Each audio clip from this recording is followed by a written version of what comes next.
तो हवा के रुख के साथ टिड्डी दल हरियाणा में एक बार फिर फसलों को नुकसान पहुंचाने लगे।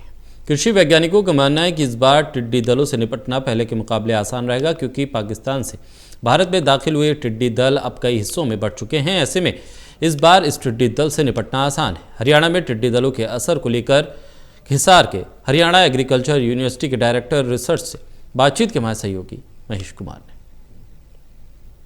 हवाओं के रुख के साथ हरियाणा में टिड्डी दल एक बार फिर दस्तक दे चुके हैं, जिसकी वजह से कई जिलों में फसलों का नुकसान किसानों को झेलना पड़ रहा है। महेंद्रगढ़, रेवाड़ी, झज्जर, तमाम वो इलाके जहां पहले टिड्डी दलों का अटैक देखा गया था, एक बार फिर से वहां टिड्डी दल हवाओं के रुख के साथ पहुंच चुके हैं। इसके साथ ही हरियाणा के सिरसा में भी टिड्डी दलों का अटैक देखा गया है। और इसी पर बातचीत के लिए हमारे साथ इस वक्त मौजूद हैं हरियाणा एग्रीकल्चर यूनिवर्सिटी के director research SK Sehrawat. Sir, मुझे ये बताइए कि एक बार फिर से अटैक सामने आया है, क्या वजह है कि जब टिड्डी दल यहाँ से गुजर चुके थे वापस एक बार फिर हरियाणा प्रदेश में आए हैं, और कौन कौन से जिलों में नुकसान दर्ज किया गया है?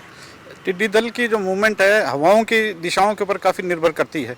एक बार ये चले गए थे यूपी की तरफ दोबारा से, लेकिन अब जैसे ही हवा दोबारा से बदली है और आप देख रहे हैं कि थोड़ी सी हवा ठहर सी गई है, तो उस वजह से जो एक बार आ गए ये जो राजस्थान के बॉर्डर के इलाके हैं, जैसे अपने रेवाड़ी, महेंद्रगढ़, झज्जर और इधर सिरसा, यहाँ पे थोड़ा सा जो है टिड्डी दल का हमें नुकसान देखने को मिला है। और दूसरा जो पहले दल आया था वो काफ़ी बड़ा था, अब जो है ये बढ़ चुका है, क्योंकि अलग अलग कार्रवाई हो रही है अलग अलग स्टेट में, तो ये छोटे हो गए हैं, लेकिन फिर भी थोड़ा सा नुकसान तो देखा गया है इन जिलों में।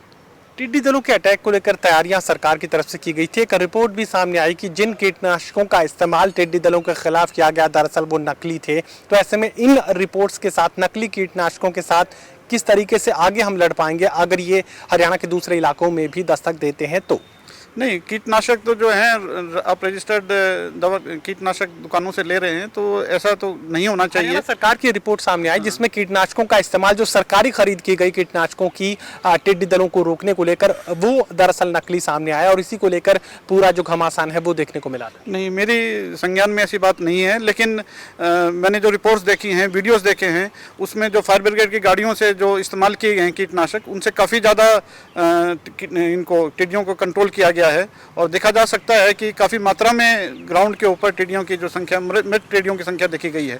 तो कीटनाशक जो है मेरे हिसाब से तो काफ़ी इफेक्टिव रहे इसके अंदर, कंट्रोल के अंदर। और उसी वजह से जैसे मैंने पहले कहा कि जो दल है वो छोटा हो गया है, तो उसको कंट्रोल करना आसान है। बस कोशिश यही रहनी चाहिए कि उनको बैठने ना जाए खेत के अंदर दिन के टाइम, और रात के टाइम जो है उनको अपने कीटनाशक से जब बैठते हैं तो कीटनाशकों से उनका कंट्रोल किया जाए। लगातार मॉनिटरिंग की जा रही है पूरे स्टेट के लेवल पे, तो ऐसे में आगे कोई खास रणनीति तैयार की गई है? जिस तरीके से हम कीटनाशकों के इस्तेमाल की बात कर रहे थे, तमाम दूसरे तौर तरीके इख्तियार कर रहे थे, तो ऐसे में अब कोई खास रणनीति क्या अपनाने की ज़रूरत है, क्योंकि एक बार टिड्डी दल वापस हरियाणा में दस्तक दे चुका?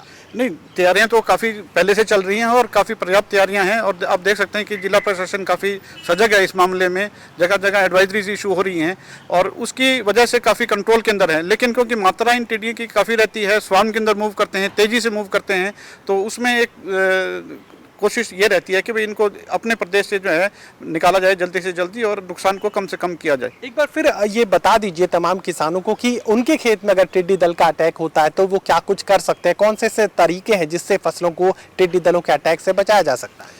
एक तो ये है कि अपने खेत में बैठने ना दे जाए, उनको किसी तरह से भी आवाज़ करके, शोर करके, जैसे थाली पीट के, ढोल बजा के, या तेज़ आवाज़ गानों की करके, DJ के थ्रू करके, इस तरह से उनको भगाया जा सकता है, बैठने ना दिया जाए।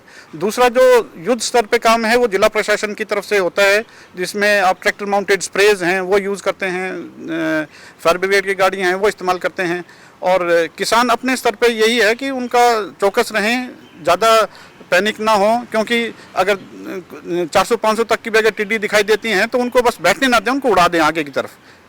चलिए, साफ तौर से बात कही जा सकती है कि बड़ी राहत इस बात की है कि टिड्डी दलों का जो झुंड है वो अब टुकड़ों में बढ़ चुका है, और अलग अलग जिलों में ये जो असर है वो देखने को मिल रहा है, जिसकी वजह से वैज्ञानिक यही मान रहे हैं कि अगर टिड्डी दलों की तादाद अगर कम रहेगी, टुकड़ों में ये पूरा समूह अगर बढ़ जाएगा, तो यकीनन उससे निपटना, उससे मुकाबला करना उनके लिए काफ़ी आसान रहेगा, और तेज़ आवाज़ के जरिए ही उन्हें भगाने की जो पहली कोशिश है वो की जानी चाहिए। सहयोगी कमल के साथ महेश कुमार, टोटल न्यूज़, हिसार।